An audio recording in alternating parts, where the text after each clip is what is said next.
이슈에 따라 움직이고 있는 종목들 짚어보는 시간인데요. 관련된 이야기 지금부터 만나보도록 하겠습니다. 자, 오늘 두 가지 이슈 저희가 만나볼 텐데요. 아까 말씀드린 대로 김정은의 위중설, 그리고 또 하나는 유가의 폭락입니다. 자, 첫 번째 이슈, 김정은에 대한 위중설, 남북 경협주 날개짓이 꺾이나. 일단 오늘 이 전반적인 상황 어떻게 보셨는지 우리 박찬홍 파트너의 정리가 좀 필요하지 않나 싶습니다. 맞습니다. 네.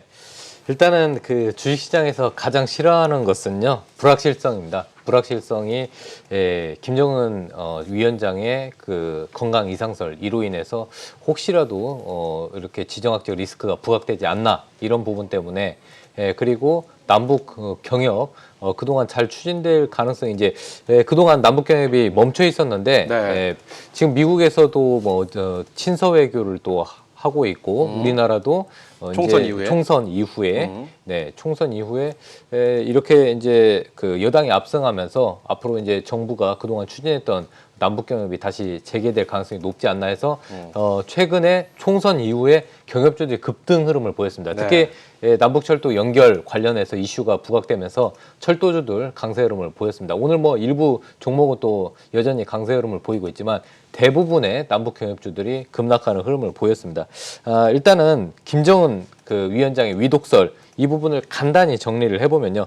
4월 16일 날 김정은 위원장의 태양절 불참. 그러니까 이제 보통 이제 태양절이 있는데 이 김일성, 김정은 전 위원장들이 이렇게 한마디로 이렇게 있는 그 그렇죠. 주석궁이라고 해야 되나요? 그렇죠. 그 부분에 이렇게 참배를 해야 되는데 거기에 한 번도 빠진 적이 없었는데 이번에 빠졌습니다. 그러면서 4월 16일 날 김정은 위원장의 그 신변 이상설이 나왔고요. 그 다음에 이제 4월 19일 날은 이제 트럼프 대통령이 김정은 위원장한테 친서를 받았다 이렇게 했는데 북한은 또 사실이 아니다고 또 반박을 했고요. 이 오늘 오전에 또 CNN 방송에서 갑자기 북한 김정은 위원장의 뭐 사망설, 뭐 그다음에 위독설 이런 얘기가 나오면서 주가가 급락을 했는데 결국에는 이제 우리 정부가 간단히 정리를 했습니다. 일단 사실 무근이고 확인된 바가 없다 이렇게 얘기를 해가지고 전반적으로 아시아 시장뿐만 아니라 우리 시장이 다시 밑꼬리를 달리면서 강하게 치고 올라왔는데요.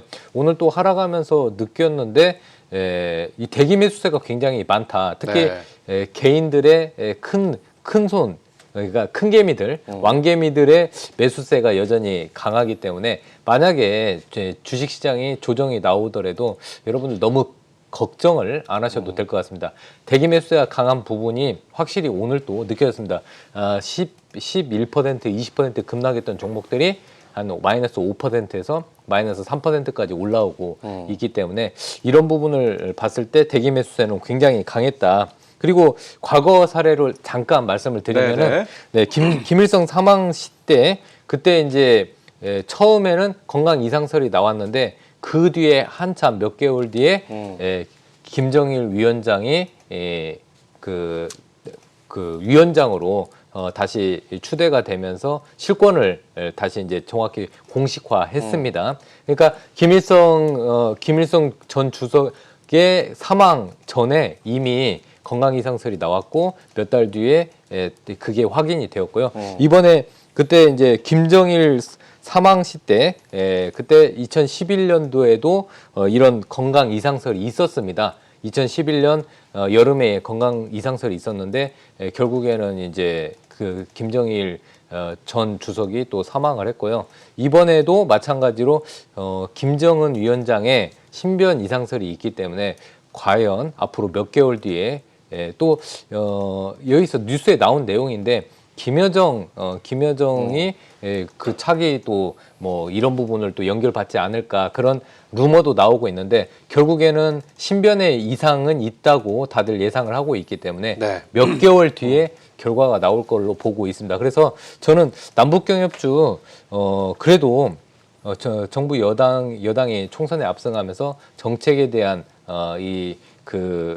정책의 이슈가 계속해서 있기 때문에 저는 남북경협주 조정이 많이 나온다면은 계속해서 관심 있게 봐야 된다 이런 말씀을 드리고 싶습니다. 오늘 이 김정은 위중설에 대해서 나온 질문의 답을 한 번에 다 해주셨어요. 아 그런가요? 예. 향후 정리만 방향까지 했는데? 예. 어떻게 봐야 될지 한 번에 다 말씀해 주셨는데 맞습니다. 아주 작은 곳에서 시작된 이야기입니다. 그렇죠. 그렇죠. 4월 14일 태양 뭐 북한에서 태양절이라고 부르더라고요. 뭐 김일성의 생일이었죠. 그렇죠. 생일에 늘 항상 참석하던 김정은이 오지가 않았기 때문에 이상설이 돌았고요. 그렇죠. 건강에 이상설이 돌았고 그러면 CNN의 어떤 보도로 인해서 그렇죠. 이게 전 세계에 좀 확산이 되었습니다. 그리고 우리나라에서는 정식적으로 아닌 것 같다. 예. 라고 말을 해준 뭐 요 정도 상황입니다. 그래서 하나의 어떤 에피소드처럼 그렇죠. 이렇게 마무리가 된 부분인데 중요한 거는 향후 방향입니다. 지금 김정은의 건강에 대한 위기설 뭐 이런 걸 얘기하는 것보다는 네. 저희가 4.19 총선, 4.15 총선 이후에 여당의 압승으로 인한 남북 경협에 대한 방향, 향후 전망 어떻게 예측하시는지를 좀 여쭤봐야 될 것 같습니다. 우리 박윤지 파트너 어떻게 보시나요? 앞으로 남북 경협주의 분위기. 남북 경협주의 분위기는 어느 정도 오늘 답이 좀 나왔던 것 같아요. 그러니까 보니까 우리 김정은 위원장이 뭔가 이상설이 있잖아요, 지금. 근데 있을 수도 있고 정말 없을 수도 있잖아요. 네. 근데 있었을 때는 보니까 남북 경협주 좀 흔들림이 보였죠, 오늘. 그러니까 앞으로 만약에 이상설이 있다. 진짜 그것이 가시화된다. 그러면 약간은 처음 변동성 분명히 나올 수 있겠다. 남북 경협주에. 하지만 전반적으로 이제 이 김정은 위원장이 이 위기설이요. 약간 이것은 단순하게 우리나라 어떤 대한민국만 놓고 볼 수 있는 일은 아니고요. 이 이슈는 사실은 셈법이 굉장히 복잡해집니다. 그렇죠. 이제 있다라고 보고 없다라고 그러면 아무 이상 없는 거고요. 지금처럼 굴러갈 거고요. 좀 있다라고 했을 때 전제했을 때는요.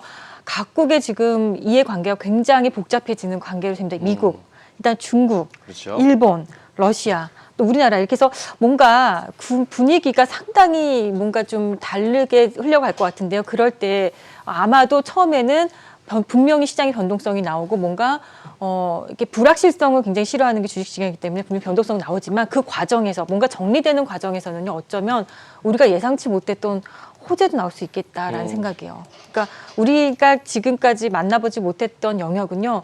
우리도 이제 분단 국가이기 때문에 통일이라는 것을 우리가 좀 전제 조건으로 깔고 간다면은 오히려 단기적으로는 변동성 나올 수 있지만 향후에는 오히려 더 큰 뭔가 좋은 흐름이 나올 수도 있지 않을까라는 생각을 조심스럽게 해봅니다. 네. 그래요. 좋습니다. 지금 뭐 저희 유튜브 채팅창을 통해서 시청자 여러분의 소중한 의견, 문자샵 파라나를 통해서 또 여러분의 의견들 저희가 보고 있는데요. 지금 여기서도 많은 논쟁이 벌어지고 있습니다. 이상이 있다. 이상이 없을 것이다. 네. 이런 다양한 의견들이 나오고 있는데 일단 이거에 대해서 좀 공식적으로 말씀을 드려야 될 것 같습니다. CNN의 보도로서는 이상이 있다고 나왔는데요. 우리나라 정보당국에서는 이 네 가지가 좀 맞아야 된다고 하더라고요. 그게 인적 정보, 신원 정보, 사진 정보, 뭐 통신 감청 정보 이 네 가지의 어떤 합이라고 해야 되나요? 종합적인 검토를 통해서 어떤 확정을 짓는데 그것에 많이 모자른다. 그렇기 때문에 이상설이 있는 것 같지는 않다라고 발표했기 때문에 우리는 일단 이 이야기를 믿고 오늘 좀 경협주에 대한 이야기를 풀어봐야 될 것 같습니다. 앞으로 향후 남북 경협주 굉장히 뜨거웠습니다. 한동안 외면당했던 남북 경협주 총선을 통해서 굉장히 뜨거운 모습을 보이고 있었는데요. 우리 김영철 파트너는 남북 경협주 어떤 방향으로 흘러갈 거라고 예상하시나요, 앞으로?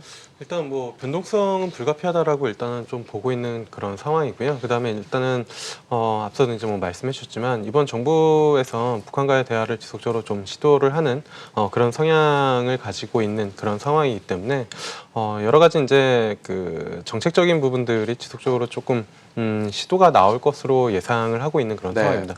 물론 이제 이 그 대전제 조건은 이제 김정일 국방위원장이 뭐 특별한 이슈가 없이 대화가 지속된다라는 이제 전제 조건이 물론 있긴 하지만 일단은 뭐 그러한 관점 하에서 보면은 크게 봤을 때 미국 쪽에서 뭐 트럼프 행정부에서도 좀 그게 필요한 그런 부분들이고 이번 정부에서도 그러한 부분들이 좀 필요한 그래서 이제 정치적인 논리에 의해서 미국과 우리나라 양쪽에서 조금 북한과의 대화나 여러 가지 이제 정책적인 이벤트들을 원하고 있는 그런 상황이기 때문에 남북 경협주는 어쨌든 좀 긍정적인 시각으로 조금 뭐 바라봐야 되지 않을까 이렇게 좀 보고 있고, 어떤 종목이 좀 좋을 것이냐는 뭐 대부분의 이제 남북 경협주라고 이제 뭐 포털 사이트나 검색만 해도 많이 나오기는 합니다. 그리고 그러한 종목들이 최근에 상당히 이제 좀 강했고요. 그렇기 때문에 그러한 종목들 위주로 오늘과 같은 좀 변동성을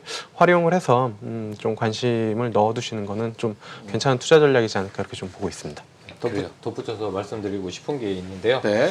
일단은 그 김정일 그때 사망했을 때 2011년 12월 17일 날 사망을 했는데 네. 그때 당시에 그 사망과 동시에 우리 주식 시장이 3.4% 빠졌습니다. 폭락을 했습니다. 그래서 만약에 지금 현재 김정은 위원장이 건강이 실질적으로 건강 이상이 있거나 아니면 혹시라도 사망 가능성이 만약 있다면 우리 주식 시장에 큰 또 다른 충격파가 있을 수 있기 때문에 일단은 이런 뉴스는 계속해서 모니터링을 할 필요가 있다고 저는 생각합니다. 일단은. 네. 이 어차피 시장에서 가장 싫어하는 것 중에 하나는 불확실성이지 않습니까? 그렇기 때문에 이런 이야기가 나올 때마다 시장은 출렁거리고 있는 것 같습니다. 근데 세 분 다 공통적으로 경협주에 대해서 좀 긍정적으로 바라보시는데 네. 지금 TV를 시청하고 계신 분 중에서 포트에 경협주를 담으신 분도 계실 것이고 그렇죠. 아니면 경협주 요새 핫하니까 좀 관심 있게 지켜보시려고 하시는 분들도 분명히 계실 겁니다. 그렇다면은 어떤 대응 전략으로 경협주를 좀 다가가야 되는지, 그리고 또 경협주 하면은 정말 꽤 오랜 시간 동안 하나의 테마로 왔기 때문에 대장주가 무엇인지 많은 분들이 다 알고 계신 그런 상황인데, 이번에도 또 대장주를 쫓아가야 되는 건지 관심이 있으신 분들은, 아니면은 좀 어떤 업종의 좀 세분화를 통해서 내가 원하는 쪽으로 다가가야 되는 건지, 어떤 앞으로 향후 전략이라고 해야 될까요? 어떤 전략이 필요할지 이번에는 우리 박윤진 파트너한테 먼저 여쭤볼까요? 저는 이번 현 정부에서 어떤 가이드가 딱 나왔던 것이 보면 분명히 이제 우리 총선 끝나고 나자마자 바로 대북주가 올라왔는데 그 중에서도 딱 눈에 띄었던 거는요. 대북주 모멘텀만 탄 게 아니라 건설주들. 그 소형 건설주도 오늘도 되게 강하거든요. 그러니까 소형 건설주까지 SOC 관련주까지 이렇게 맞물려 있다면 대북주이면서 약간 건설주에 같이 이렇게 맞물려 있는 이 종목들을 본다면 현대롯데미래든지 현대건설, 현대엘리베이터 좀 큰 종목들을 한번 보셨으면 좋겠습니다. 이 종목들은 앞으로도 향후에 계속 봤으면 하는 종목들이거든요. 네. 괜찮을 것 같아요. 네. 그래요. 우리 김영철 파트너, 경협주에 대한 대응 전략 어떤 전략으로 좀 다가가야 될까요? 관심 있으신 분들, 혹은 지금 벌써 많이 올라와 아래에서 매매를 하셔갖고 많이 올라왔다고 생각하시는 분들도 계실 겁니다. 이분들은 또 어떤 전략으로 임하면 좋을지 여쭤볼게요. 일단 뭐 경협주들이 바닥에서 많이 올라온 거 한 2배 이상씩 올라온 부분들도 있고, 뭐 대부분 종목들 한 50% 이상, 물론 이제 그 앞전에 국내 증시의 조정에 따라서 이제 그 이후에 이제 올라온 부분들이 좀 있어서 많이 올라온 부분들이 있긴 하지만, 사실 뭐 그런 것 같습니다. 그러니까 정부 정책에 반하지 말라라는 말을 다시 반대로 얘기를 하면은, 정부 쪽에서 어쨌든 그러한 정책을 뭐 드라이브를 걸 가능성이 높다라고 하면은 상대적으로 주식시장 그런 부분들을 상당히 좀 좋아하기 때문에 저는 뭐 충분히 좀 관심을 가져야 된다라고 이제 좀 보고 있고요.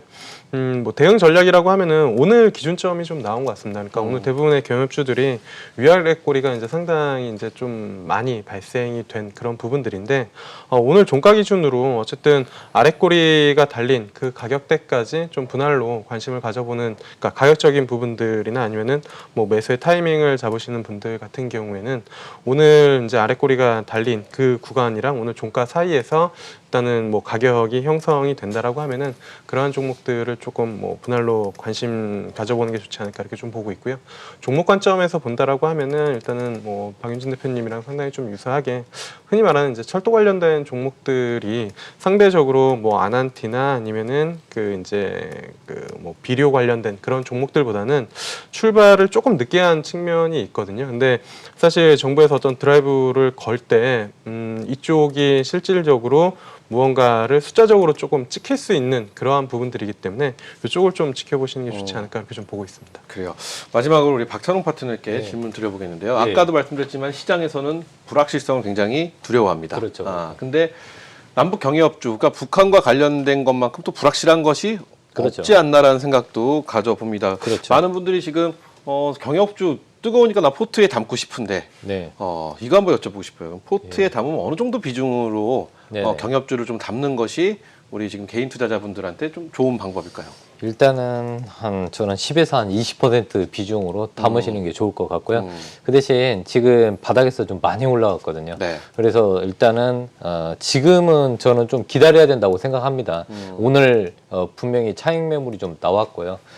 그렇기 때문에 좀 기다리셨다가 눌림목에서 매수를 하시는데, 지금 정부가 이제 남북 철도 연결 사업에 대해서 굉장히 의지를 갖고 있습니다. 그리고 일단은 철도 관련주들 여러 개가 있는데, 실질적으로 실적이 나오는 종목들, 예를 들어 현대 로템, 그리고 뭐 예를 들어 현대 로템도 있지만은 조그마한 종목으로는 부산산업이 있습니다. 뭐 예를 들어서 계열사가 철도 침목에서 우리나라 1등 분야인 부산산업, 그리고 실질적으로 GTX 사업까지 연결을 한다면은 철도 침목, 그 다음에 아시다시피 이제 차량, 철도 차량 이런 부분에 있어서는 로템이 실질적인 수혜주가 될 가능성이 높습니다. 그래서 저는 경협주 중에서 철도주를 보시고 GTX 사업까지 연결까지 한다면은 철도주, 뭐 대RTI까지 포함을 해서 실적주로도 가능하다, 이런 말씀 드리고 싶고, 단기적으로 많이 올랐으니까 눌림목을 꼭 보시고요. 그 다음에 마지막으로 지금 현재 우리나라 정부하고 미국 정부하고 그 북한의 인도적 지원을 얘기를 계속하고 있습니다. 그렇기 때문에 농업주들, 비료, 그 다음에 종자, 뭐 이런 부분 이렇게 보시면 되는데, 비료 쪽에서는 뭐 대장주는 조비가 있지만은 또 실적주로는 대유가 있고요. 그리고 이제 종자 기업으로는 뭐 농우바이오 이런 쪽이 있어서 아무래도 종자도 인도적 지원에서 또 지원이 가능성이 있습니다. 비료나 종자, 시멘트까지요. 그래서 이런 부분은 좀 관심 있게 볼 필요가 있다, 이런 말씀을 드리고 싶습니다. 그래요, 좋습니다. 자, 채팅창에 이런 글이 있네요. 난 경협은 패스. 이거 뭐 맞는 얘기입니다. 내가 관심이 있고, 예. 내가 경협주에 가서 난 경협주에 대한 믿음이 있다라고 하시는 분들은 포트에 담으셔도 되지만, 관심이 없다, 그리고 나는 불확실성이 좀 불안하다 하시는 분들은 패스하는 것도 그렇죠. 굉장히 좋은 투자 전략이 아닐까 싶습니다. 자, 이렇게 해서 첫 번째 이슈 저희가 만나봤고, 두 번째 이슈, 다음 이슈 만나보도록 하겠습니다. 오늘 시장의 핫한 이슈 중에 하나가 유가입니다. 이 수요 급감과 저장 공간 부족에 대한 우려. 그래서 유가는 계속해서 하락을 하고 있는데요. 이제 마이너스까지 떨어진다라는 이야기가 있고, 지금 뭐 저장 공간이 얼마큼 부족한 건지도 굉장히 궁금해지고요. 이것 또한 우리 박찬홍 파트너께서 예. 정리를 간단히요? 짧게 알겠습니다. 좀 한번 해주시기 바라겠습니다. 네, 국제 유가가 역사적으로 처음으로 마이너스 37달러, 배럴당 37달러까지 떨어졌는데요. 그 이유는 간단히 말씀드리면은 5월물에서 6월물, 선물로 이제 롤오버가 있는데, 5월물에서 6월물로 갑작스럽게 이제 롤오버 하는 게 수요가 급증하면서 이런 현상이 발생했는데요. 일단은 문제는 원유 저장 탱크가 부족한 게 문제입니다. 최근에는 원유 저장 탱크도 부족해서요. 유조선, 이동이 상관없는 그냥 정박해 있는 유조선 임대료까지 지금 치솟고 있습니다. 그래서 지금 트레이더들 사이에서는 지금 선물 부분을 현물로 바꿔야 되는데, 그 현물을 실제 석유죠.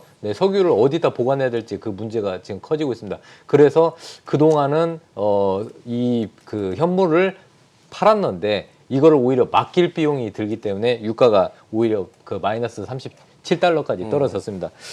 결론적으로는 어떤 부분을 또 말씀을 드려야 될까요? 그런 부분 때문에 떨어졌고, 그 다음에 이제 여러분들이 그러면 계속 마이너스로 가냐? 그건 아니고요. 이유는 뭐냐면은 6월달, 7월달 부분에 있어서 이 자동차나 항공기, 선박 이쪽에서 필요로 하는 원유 수요가 있기 때문에 5월 달만 일시적으로 이런 현상이 벌어졌고, 6월, 7월, 8월부터는 괜찮아질 것이다. 그래서 유가는 제가 봤을 때는 20달러 선에서 정상화가 되는데, 근데 지금 현재 문제는 뭐냐면은 개인 투자자분들이 WTI 원유 선물을 많이 지금 그렇죠. 매수를 한 부분이 가장 네. 문제가 큽니다.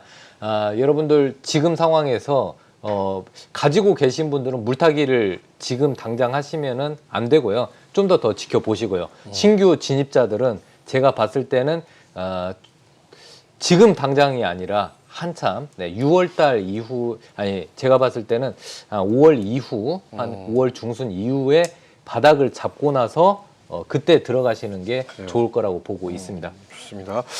유가가 일단 안정이 돼야 된다라는 의견에는 뭐 모든 분들이 좀 동의하실 것 같은데 우리 김영철 파트너께도 여쭤보겠습니다. 유가에 대한 부분 향후 방향이죠. 어떤 방향으로 흘러갈 것인지 지금 박찬동 파트너가 말씀하신 대로 5월, 6월, 7월이면은 유가가 좀 안정화가 될 것이다라는 의견에 동의하시는지 아니면 또 다른 생각이 있으신지도 한번 여쭤보면서 질문 하나로 끝내겠습니다. 지금 원유 선물에 많은 분들이 관심을 갖고 계십니다. 그리고 기존에 관심을 갖고 계셨던 분들도 계시지만 오늘 상황을 보고 더 관심을 갖고 계신 분들이 생길 텐데 어떤 대응 전략이 필요할지도 한번 여쭤보도록 하겠습니다. 일단은 저는 유가가 상당히 큰 변동성을 가지고 있다는 거는 뭐 투자자분들이 많이 아실 텐데 롤오버가 돼가지고 이제 6월물이 시장에서 거래가 되는데 오늘 제가 여기 방송 오기 전에도 뭐 지금도 이제 좀 켜놓고 보고 있는데 크루도 선물 기준으로 11.79를 찍었었거든요. 6시 반에. 그러니까 이게 아까 제가 이제 그 장중에 방송을 끝내고 이제 잠깐 봤을 때가 $20였었는데 한두 시간, 두세 시간 만에 지금 한 50% 정도가 하락을 할 만큼 변동성이 일단은 좀 상당히 큰 거고요.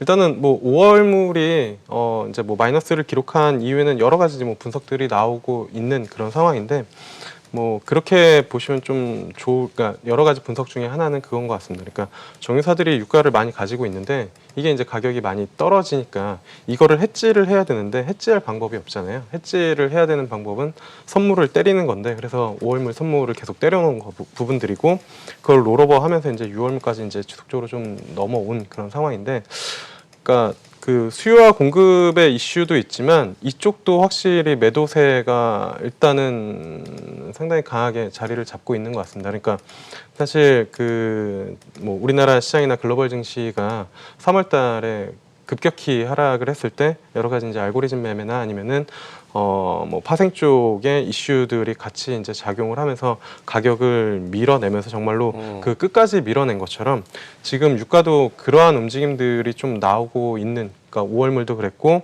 6월물도 지금 뭐 어제 이제 만기였고 오늘 이제 뭐 거래가 되는 부분들인데 크루도 선물 기준으로 뭐 11불까지 이렇게 강하게 밀어내는 매도세라고 하면은 저는 단기간에는 조금 쉽지는 않다라고 이제 좀 판단을 하고 있거든요. 그래서 이거 지금 유가에 대한 부분들은 뭐 수요와 공급으로 분석을 하기도 어렵고 정치적인 부분들도 조금 많이 이제 뭐 맞물려 있는 그런 부분들인데 일단은 가격적으로만 놓고 보면은 매수세보다는 매도세가 상당히 좀 강하게 작용을 하고 있는 그런 상황이고 오늘 지금 현재 거래되고 있는 부분들도 반등이 나오긴 나왔었거든요. 아까 11불에서 17불 후반까지 크루드 선물 기준으로 나오긴 했었는데 그 이후로 뚜렷하게 매수세가 없는 그런 상황에서 아마 뭐 내일 새벽 전까지 한 번 더 아래쪽으로 밀어낼 가능성이 좀 있어서 이쪽 투자하시는 분들은 좀 유의를 하시는 게 좀 좋을 것 같고요. 그다음에 그 뭐 ETF나 이쪽 가지고 계신 분들 같은 경우에는 롤오버 비용이 상대적으로 있거든요. 그래서 이거를 길게 끌고 가는 부분들은 상당히 좀 어려운 부분들, 그러니까 계속 그 보유할수록 롤오버 비용이 차감이 되는 부분들이 한 가지가 있고 또 하나는 그 괴리율인데 LP랑 싸우지 않으셨으면 좋겠습니다. 유동성 공급자랑 이렇게 좀 말씀을 드려보도록 하겠습니다. 그래요. 좋습니다. 자, 우리 박윤진 파트너께도 같은 질문 한번 드려볼게요. 지금 뭐 유가에 대한 향후 전망 어떻게 예측하고 계시는지와 함께 지금 원유 선물에 관심 갖고 계신 분들 혹은 지금 보유하고 계신 분들 어떤 대응 전략이 필요할지 한번 여쭤보고 마무리 짓도록 할게요. 저는 이제 한 달 전부터 계속 말씀드렸지만 보지 말라 그랬어요. 하지 말자. 왜냐하면 이건 정치적인 이슈가 너무 개입이 되어 있기 때문에 이거 몇 쓰러져야 된다. 그게 무슨 얘기냐면 미국의 셰일가스 줄도선 위기라고 했죠. 이거 네. 쓰러질 때까지 이 게임이 안 끝날 것 같아요. 일단 쓰러지고 몇 개 쓰러지 이제 이렇게 좀 정리가 되고 그리고 우리나라도 지금 올해만 5.2 정유업계들 지금 5.2조 원 빚이 우리 청산해야 된다고 하거든요. 근데 지금 작년에 이어서 지금 실적은 굉장히 악화된 상황에서 굉장히 지금 아마 출혈을 할 겁니다. 굉장히 힘들 겁니다. 그래서 이게 끝날 때까지 완전히 이제 끝까지 가야 반등이 나올 것 같아요. 아직 안 끝났다. 그래요. 이렇게 봅니다. 좀 네. 길게 네. 봐야 되겠다. 네.